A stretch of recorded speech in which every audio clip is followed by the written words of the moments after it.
Check this out. To let bygones be bygones, take it easy. To put your foot in your mouth, not literally.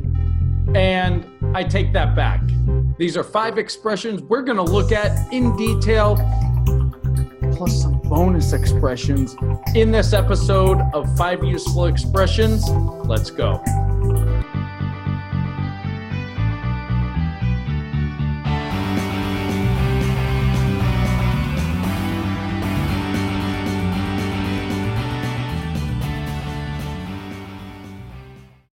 Hey there, English speakers. Jesse here from Sweed Academy, helping you get your English to the next level. And one very, very, very important and useful way to do that is to look at fixed expressions that go together. Better than looking at vocabulary lists, memorizing grammar rules, and taking exams. Those are all good they have their purpose. But the best way, and I always say this, to improve your fluency, your English fluency, which that's what we're doing here in the series, is to look at these fixed expressions, idioms, collocations, phrasal verbs, and all of these other technical terms. But really, they're words that go together. So I'm going to share these 5 expressions with you. Let's get into it. Number 1 is to check out, or more specifically, to check something out. And it just literally means to look at something kind of closely, like, hey, look at this. Hey, look at this. Or, hey, check this out. Right? To look at something. Come here, check this out. Come here, check this out. Again, come here, check this out. Notice we don't say come here, come here. Come here. And it is a phrasal verb and it's separable. Check this out. Check something out. Check that out.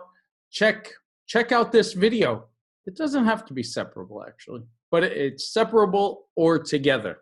And I actually saw this on an animation show, a cartoon show, We Bare Bears. We Bare Bears.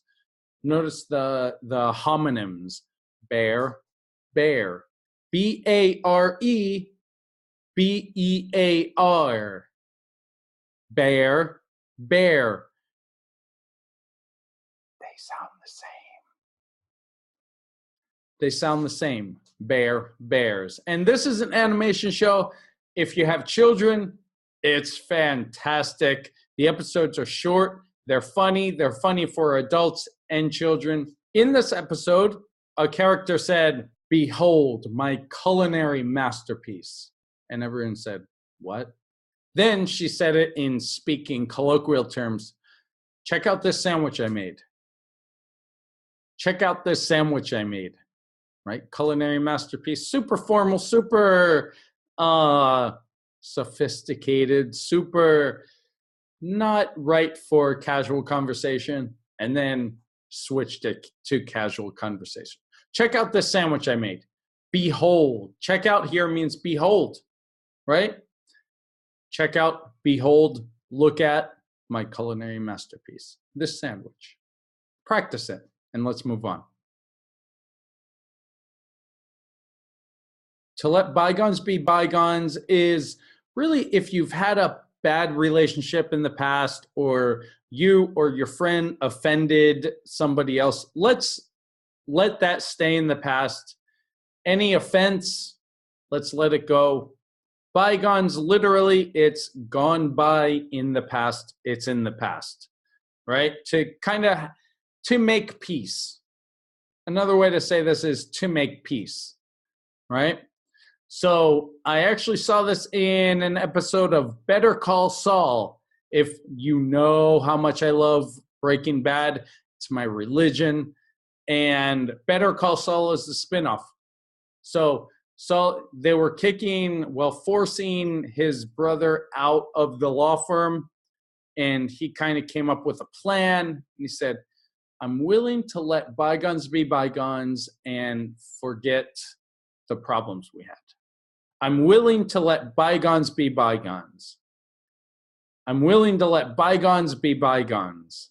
And it's bygone, bygone, bygone. Bygones be bygones.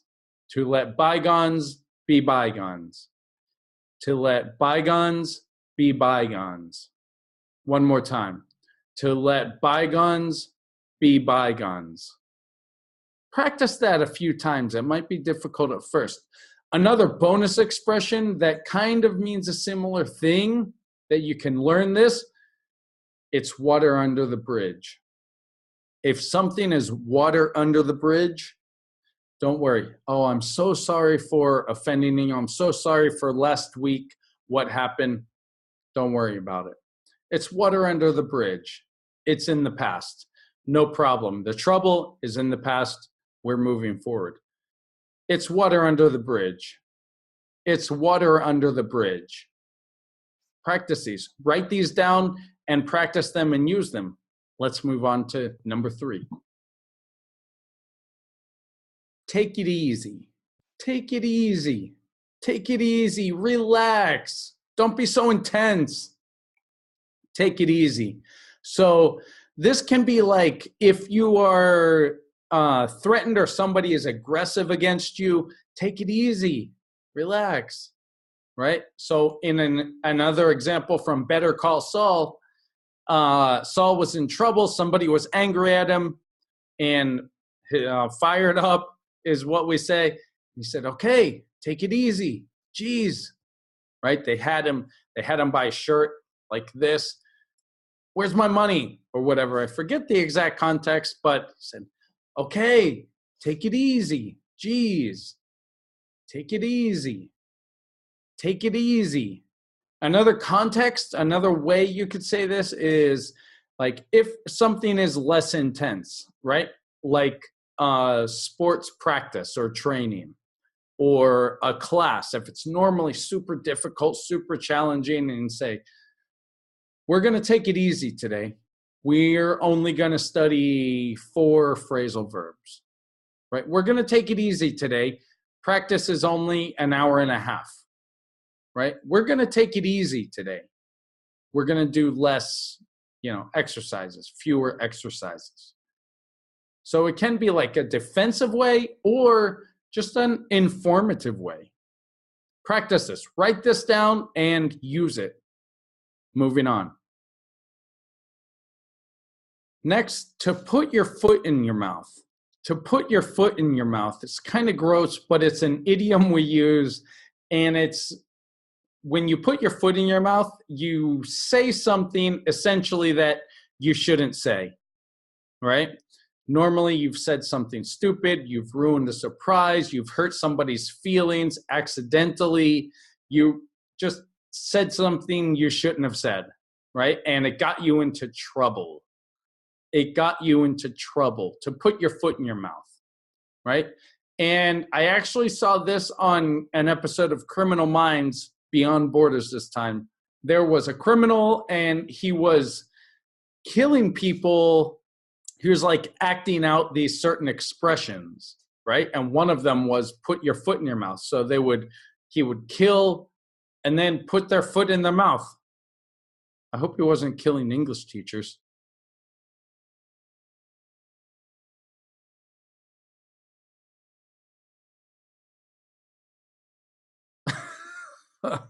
But that's where this came up, and I thought that I'd share it with you because it is useful. And let me share a story with you where I put my foot in my mouth with my in-laws. My in-laws, your family-in-law, mother-in-law, father-in-law, brother-in-law, sister-in-law, son-in-law, daughter-in-law. You can see it below. It's written here, in-law, in-law. They're the family of your husband or wife. But I remember when I put my foot in my mouth, this was a few months ago when we were going. I live in Sevilla, and every April, May, they have the feria, right? The big city fair. It's a big deal. It lasts a week. Everyone dresses up, fancy dresses to the nines. There's specific feria dresses to wear. right? And I went with my wife's family, and none of them, I wore a shirt, a tie, really coordinated, really wanted to step up my clothes, not just wear a t-shirt. So I dressed like that, thinking they were gonna, put on dresses, or which I don't know why I thought that. They're not dressy type, but they were wearing basically essentially just black clothes. They're normal clothes that they wear. And I really put my foot in my mouth. It's easy to do in another language. And I said, why am I the only one who dressed up for this? To which my wife told me, what are you talking about, Jesse? My mother got new clothes to wear, and my sister got new clothes to wear. Like, if you know that Homer gif where he goes back into the bushes, that's what I felt like doing, right? So I really put my foot in my mouth in that one. So put your foot in your mouth. Let me know your story of when you've put your foot in your mouth. Share that below. Let's move on. Next and finally, I take that back, which I should have taken those words back that I said in the previous story. But when you take something back, literally you take something back, right? I'm giving it to you. You gave it to me, and I'm giving it back to you. Back, by the way, just means like to return, right? So when you take something back, you either take it, but the more figurative way, you change your mind about something you've said, right? If you said something and then you say, no, I take that back. I changed my mind to something else.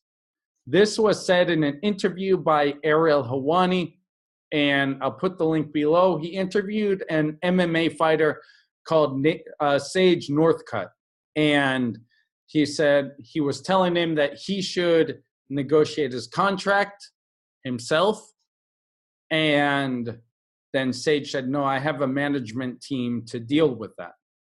And Ariel said, actually, I take that back. I think you should let your management team handle that. Actually, Fluency Builder, actually, Fluency Builder, actually, I take that back. Actually, I take that back. I take that back. Actually, I take that back. Actually, I take that back. You practice with me. Actually, I take that back. Good. Keep practicing this with the rhythm. And these were the 5 expressions for this week that I wanted to share with you. If these are helping you, then share it with a friend and leave a comment below to let me know. And if you have any other questions about expressions or anything else. If you like this video even a little bit, then consider subscribing and clicking the bell so you could be notified every time we have a lesson. You can also sign up below for a lesson with me so we can study together, and become a member to get a lot of other cool stuff. Thanks for watching, and I'll see you next time.